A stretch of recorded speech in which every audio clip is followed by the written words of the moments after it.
because today we have Mr. Mike Skinner, whose business name is Blackwater Media. Now, nature of the business is commercial and event video and photography.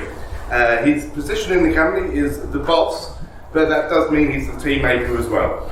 Areas covered is worldwide, but mostly the southeast. Now, a couple of things here about Mike. A bad experience with food. He broke down in India for around 4 hours while suffering the dreaded deli belly. On a track and nowhere to hide and regulars passing by in traffic. Not a very nice place to be. Something that Mike advised in others is a willingness to help others learn rather than see them as competition. His prized possession is 2 proper Gibson electric guitars from his musical days.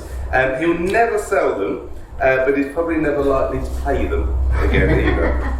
And how Mike relaxes is camping in a woodland with a nice bottle of wine whilst laying in a hammock. With that said, would you please put your hands together and welcome Mr. Mike Skinner. Right, as Neil suggested, we'll tell you out. We're just going to watch Game of Thrones for 10 minutes.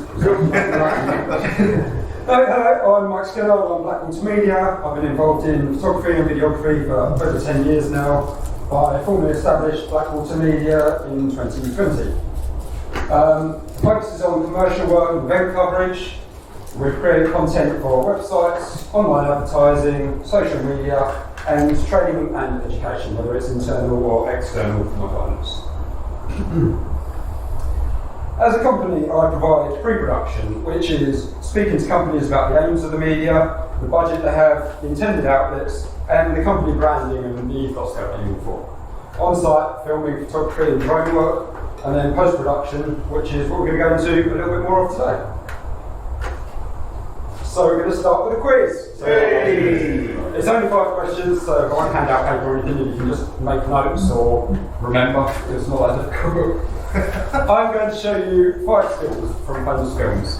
You get a point if you get the film correct, and a bonus point at the end if you can guess what the theme is that runs through them or what the connection is while picking those scenes from those films.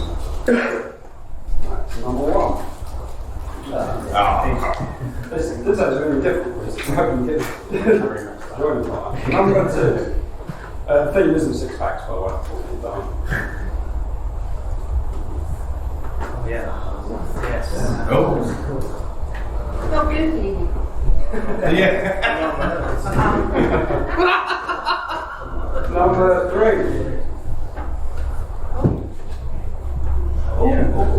Yeah. I think I've got it already. Get some positive noises, yeah? Getting the food. Number 4. Might be a bit of a tricky one from that shot. And the last one. No. Oh, yeah. Oh, yeah.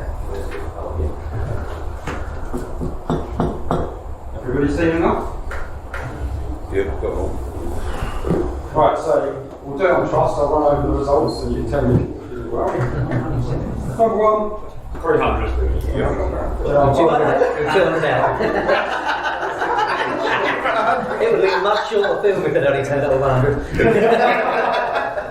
Number 2 is the Grand Budapest Hotel. Yeah, I can get that. Which I've got to say is one of my absolute favourite films in terms of how it's filmed, the styling of it. It's a beautiful looking film. Number 3 is Schindler's List. Hey. Number 4 is The Joker. Joaquin Phoenix. And the final one, Oh Brother, Where Art Thou? Did anyone get all 5 correct? Yeah. Okay. 4. 5. From those stills, does anyone want to take a punt at what the connection might be between those films? I was going to say Steven Spielberg, but I don't think Hey, well done.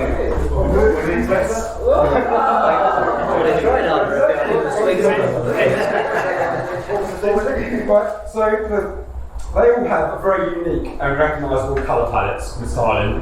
You can pick almost any scene, even without the main characters out. Most of those films show something and they'll be like, oh, that's, and be able to get it just from how it looks. So, that's what we're going to talk a little bit about today. Again, Grand Budapest Hotel. Colour palettes, like this, are used to give a consistent theme to a film, or at least various sections of a film. But also to set the feel and subconsciously get the audience in the right mindset for what's going to be presented to them. So, as you can see there's a lot of pastel colours, it's really warm, it's quite friendly. If that's suddenly cut to a dark part of the film or something unpleasant was happening, you notice a lot of that disappears and you can actually blues, greens, more blacks, and it just sets you on edge a little bit, it sets the mood for what's going on. So, big screen movies tend to be much more stylised than sort of marketing and short films that I present, but it's still an important technique that is part of both the pre and post processing of what I do.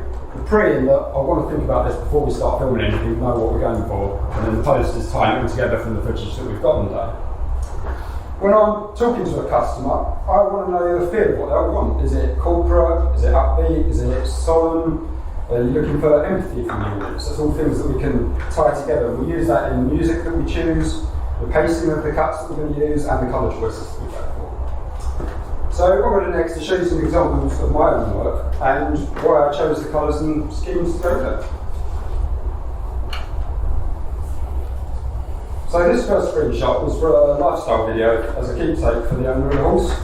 It was shot really early on a spring morning, it was still really misty in the air, the sun was just sort of breaking through. And I deliberately kept quite an earthy sort of feel to the shots. There's quite low contrast because there was no strong sunlight, it was coming through the cloud. There's no real strong blacks in it, even the sort of bright white skies have still got a bit of that earthy colour to it. And the idea is just to give it a very sort of subtle, natural feel because it's out there sort of in the wild, not wildlife, but that's part of horsekeeping, being outside and to do things like that. This was from a sunglasses shoot we did in Kensington. They wanted to aim for the higher end look, so we went for really sharp, crisp, clean images. Strong whites, strong blacks, but didn't put too much saturation into the clothes in the background because we want the focus to go on their faces and ultimately the sunglasses that they're advertising. This is actually a still taken from a wedding video I did. I know it's not a very wedding video shot, but it illustrates the point compared to some of the more obvious ones. In this case, I separated the skin colours from everything else in the shot, which then let me turn the saturation and some of the brightness down in the background. So the main focus of the video, the participants, really pops out from the screen and just gives a gentle, unobtrusive setting for them to sit behind them and you sort of still see the church, you still see what's going on, but the focus is on the people. This was a still photo that I took from Suffolk Pride Parade. It was really grey, miserable, raining English label was there. Obviously, we wanted photos to be quite strong, happy, punchy for their media releases. Simply a case of adding some contrast, adding some saturation to it, and upping the colour temperature. So for the next shot, I'm going to show you how it looks straight out of camera. And you see there's no major changes, it's just emphasising the parts of the image that suit the purpose that we want to film for that, which was bright, fun, and colourful. Next, we have our wonderful Emma Taylor, who did a video for a few weeks ago, and she was selling the ones of Billericay. So to work with a sort of fairy tale location that's trying to be promoted, I embraced that in the video colours. It's a slightly soft focus, lots of pastel colours again, giving that airy, dreamy feel that otherwise could have been a common property sales video, which is not what we wanted to go for. And then, alternatively, you can just go for black and white in some cases. This isn't from any of my work, it's just a photo that I took on holiday that I quite like, so I'll put it up as a free zone. So let's just look at one part of what I think about do before, during and after a shoot. The same thought that goes into colour also goes into music choice, shooting, editing style and the graphics that may or may not be needed to go onto the video. It's all part of a larger package that tailors the content I make to the customer that I'm providing it for. Corporate work, not as much stylisation, but we still have to follow the same set of rules, if you will. What's the ultimate aim of the video, and how does it reflect the business that's commissioned me to do it? We don't just want it to be sort of an off-the-shelf product.